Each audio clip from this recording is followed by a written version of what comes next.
If your life were a book and you were the author, how would you want your story to go? That's the question that changed my life forever.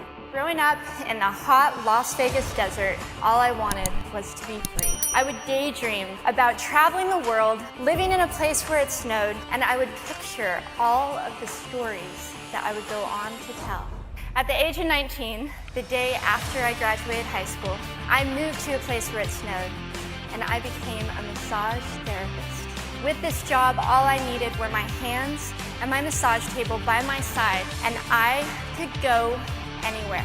For the first time in my life, I felt free, independent, and completely in control of my life. That is, until my life took a detour. I went home from work early one day with what I thought was the flu, and less than 24 hours later, I was in the hospital on life support with less than a 2% chance of living. It wasn't until days later, as I lay in a coma, that the doctors diagnosed me with bacterial meningitis, a vaccine-preventable blood infection. Over the course of 2.5 months, I lost my spleen, my kidneys, the hearing in my left ear, and both of my legs below the knee. When my parents wheeled me out of the hospital, I felt like I had been pieced back together like a patchwork doll. I thought the worst was over until weeks later when I saw my new legs for the first time. The calves were bulky blocks of metal with pipes bolted together for the ankles, and a yellow rubber foot with the raised rubber line from the toe to the ankle to look like a vein. I didn't know what to expect, but I wasn't expecting that.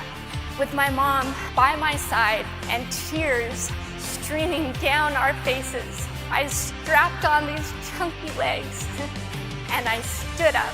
They were so painful and so confining that all I could think was, how am I ever going to travel the world in these things? How was I ever going to live the life full of adventure and stories as I always wanted?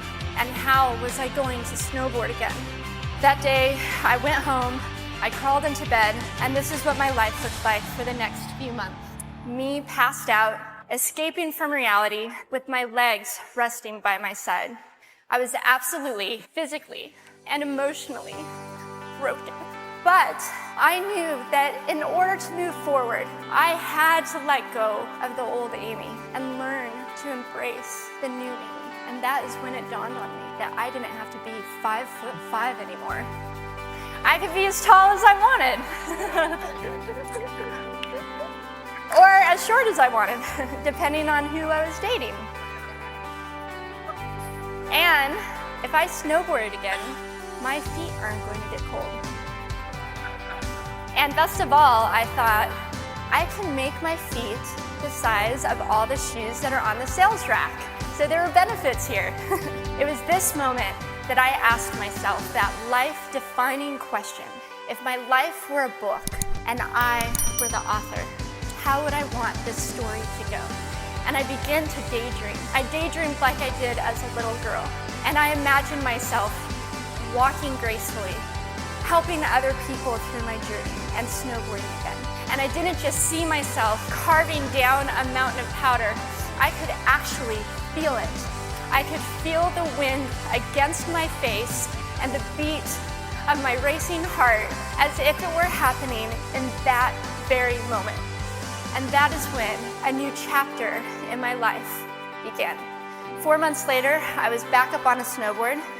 Although things didn't go quite as expected, my knees and my ankles wouldn't bend. I knew that if I could find the right pair of feet, that I would be able to do this again. And this is when I learned that our borders and our obstacles can only do two things. One, stop us in our tracks, or two, force us to get creative. I did a year of research, still couldn't figure out what kind of legs to use, couldn't find any resources that could help me. So I decided to make a pair myself. My leg maker and I put random parts together, and we made a pair of feet that I could snowboard in. As you can see, rusted bolts, rubber, wood, and neon pink duct tape. It was these legs and the best 21st birthday gift I could ever receive, a new kidney from my dad that allowed me to follow my dreams again. I started snowboarding, then I went back to work, then I went back to school, Then in 2005, I co-founded a nonprofit organization for youth and young adults with physical disabilities so they could get involved with action sports. From there, I had the opportunity to go to South Africa, where I helped to put shoes on thousands of children's feet so they could attend school. And just this past February, I won 2 back-to-back World Cup gold medals, which made me the highest ranked adaptive female snowboarder in the world. 11 years ago, when I lost my legs, I had no idea what to expect. But if you asked me today if I would ever want to change my situation, I would have to say no. Because my legs haven't disabled me. If anything, they've enabled me. They've forced me to rely on my imagination and to believe in the possibilities. And that's why I believe that our imaginations can be used as tools for breaking through borders. Because in our minds, we can do anything and we can be anything. It's believing in those dreams and facing our fears head on that allows us to live our lives beyond our limits. So the thought that I would like to challenge you with today is that maybe instead of looking at our challenges and our limitations as something negative or bad, we can begin to look at them as blessings, magnificent gifts that can be used to ignite our imaginations and help us go further than we ever knew we could go.